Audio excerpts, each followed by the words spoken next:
प्रिय मित्रों, आज हम सरदार वल्लभ भाई पटेल का जीवन परिचय लेके आपके समक्ष प्रस्तुत हुए हैं।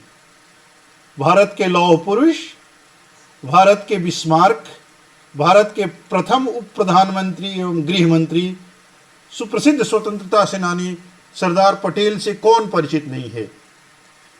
एक छोटे से वीडियो में उनके पूरे जीवन चरित्र को समेटना संभव नहीं, फिर भी 31 अक्टूबर 2020 यानी उनकी 145वीं जयंती पर मैं शिवानंद मिश्र पुस्तकालय अध्यक्ष केंद्रीय विद्यालय इफ्को गांधीधाम की तरफ से उनको विनम्र श्रद्धांजलि अर्पित करते हुए इस वीडियो के माध्यम से आपको उनके कुछ जीवन के पहलुओं से परिचित कराता हूं।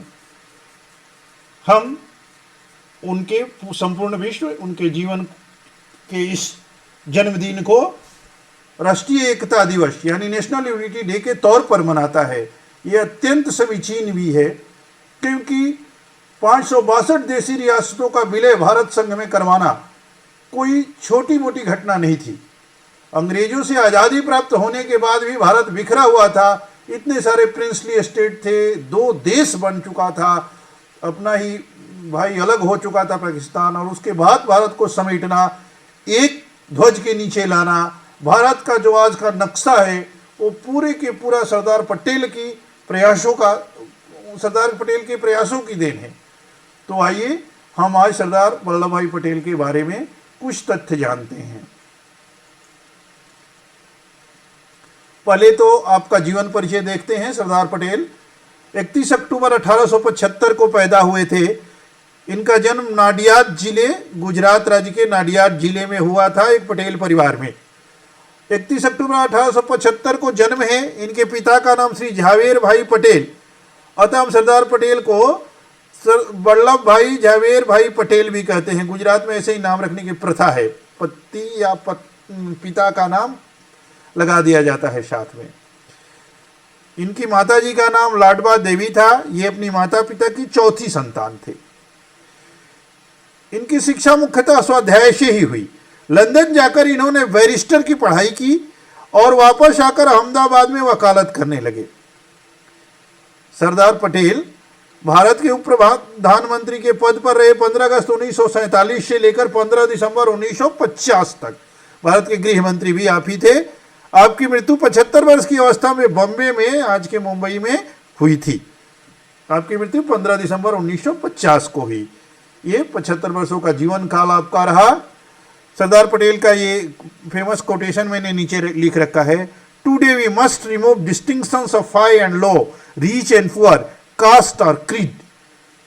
ये सरदार पटेल की सोच को भी दर्शाता है। देखिए, जीवन से परिचय बहुत बड़ा है। मैं बहुत बार जोर देके कहूँ कि आप किसी अन्य पुस्तक से, रेफरेंस संदर्भ पुस्तक से या कहीं और वेबसाइट से, कहीं से गूगल करके जरूर पढ़िएगा कि कैसे देशी रियासतों का उन्होंने विलय कराया, कैसे बाद में त्रावणकोर, जूनागढ़, भोपाल आदि 5 जो राज्य, वो जो स्वतंत्र हुए रियासतें थीं जो भारत में नहीं मिलना चाह रही थी, उनको कैसे उन्होंने विलय करवाया, वो सब के बारे में विस्तृत जानकारी जरूर लीजिए आप। मैं उस विषय को इस वीडियो में छोड़ रहा हूँ। अब आगे उनके जीवन के 2 प्रमुख आंदोलनों के बारे में मैं चर्चा करूँगा।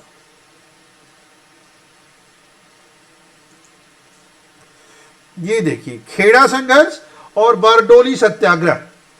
सभी लोग कहते हैं कि सुनने में जैसा आता है कि श्रीमती सरोजनी नायडू, जो भारत कोकिला सरोजनी नायडू, मस्ती में, मजाक में सरदार पटेल को बारडोली का बैल कहा करती थी। तो ये तो लिखित तथ्य नहीं है, इसे सुना सुनाया तथ्य है। आइए दोनों आंदोलन के बारे में जानते हैं। एक 1918 में और एक 1928 में, ठीक 10 साल बाद। खेड़ा संघर्ष उनका प्रथम सबसे बड़ा संघर्ष था जिसे सरदार पटेल उभर कर आए। गांधी जी के साथ उन्होंने इस आंदोलन में भाग लिया। स्वतंत्रता आंदोलन में सरदार पटेल का सबसे पहला एवं बड़ा योगदान था ये खेड़ा संघर्ष। गुजरात के खेड़ा खंड डिवीजन था, भयंकर सूखे की चपेट में था। अंग्रेजी सरकार से भारी कर में छूट की मांग की गई। सरदार पटेल, गांधी जी एवं अन्य नेताओं ने किसानों का नेतृत्व किया। अंत में सरकार झुकी एवं उस वर्ष करों में राहत दी गई। तो ये सरदार पटेल का पहला बड़ा संघर्ष था, खेड़ा संघर्ष। और लौह पुरुष का दूसरा और सुविख्यात आंदोलन जो सत्याग्रह रहा, बारडोली का सत्याग्रह, स्वाधीनता संग्राम के दौरान गुजरात में हुआ एक प्रमुख किसान आंदोलन। उस समय की प्रांतीय सरकार ने किसानों के लगान में 30% की वृद्धि कर दी थी। पटेल ने इस लगान वृद्धि का जमकर विरोध किया।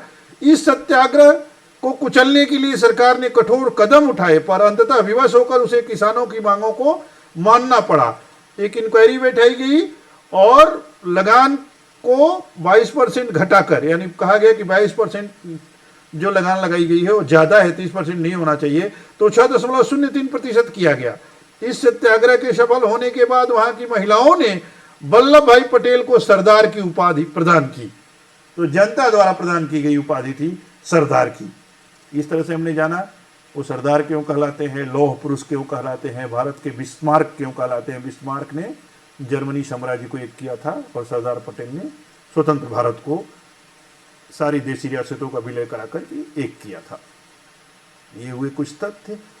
आपको बार बार मैं जोर डाल के कह रहा हूँ, देशी रियासतों का विलय एक अलग विषय है, उस पर कभी बाद में वीडियो बनाऊंगा, या आप जम के कहीं से पढ़िए, संदर्भ पुस्तकें अवश्य पढ़िए।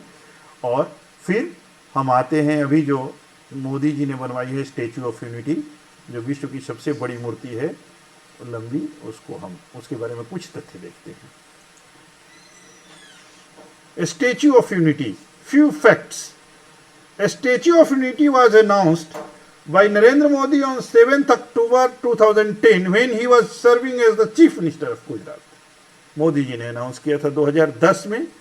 The Statue of Unity is the statue of Sardar Vallabhbhai Patel, 1875 to 1950, located in the Narmada district of Gujarat on an island named Sadhu Bet facing the Sardar Sarovar Dam. Sardar Sarovar dam के पास से ये मूर्ति बनी हुई है।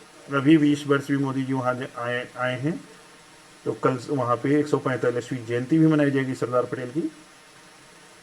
It was dedicated to the nation by the prime minister Narendra Modi on 31 October 2018, that is the 143rd birth anniversary of Sardar Vallabhbhai Patel, the first deputy prime minister of country.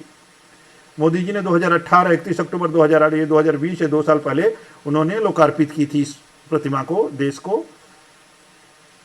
It is the tallest statue of the world at a height of 120 meter, taller than the China's Spring Temple Buddha statue by 29 meter and double the height of the Statue of Liberty. Statue of Liberty के दुगुना है, और चीन में जो बुद्ध की प्रतिमा है उससे 29 मीटर लंबी है, ये मूर्ति ऊंची है।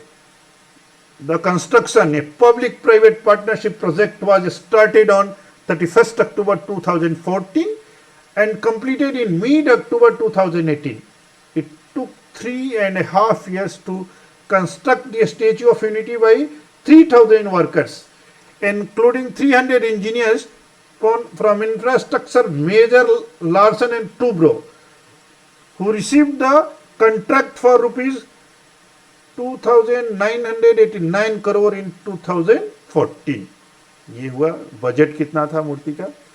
The statue of unity movement supporting the construction arranged 5,000 tons of iron from nearly 100 million farmers to construct the base of the statue in the लोहा कैंपेन।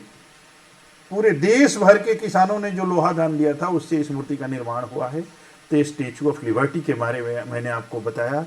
इस तरह से सरदार पटेल पर एक संक्षिप्त जीवन परिचय मैंने प्रस्तुत किया। इस महान पुरुष को, लौह पुरुष को भारत के प्रथम उप प्रधानमंत्री, गृह मंत्री एवं भारत के बिस्मार्क को सत सत नमन करता है केंद्रीय विद्यालय इफ्को गांधीधाम। बहुत बहुत धन्यवाद मित्रों आप सभी का। आप सभी ने इसे सुना ध्यान से। अगले वीडियो में किसी अगले विषय पर हम मिलेंगे, तब तक के लिए धन्यवाद।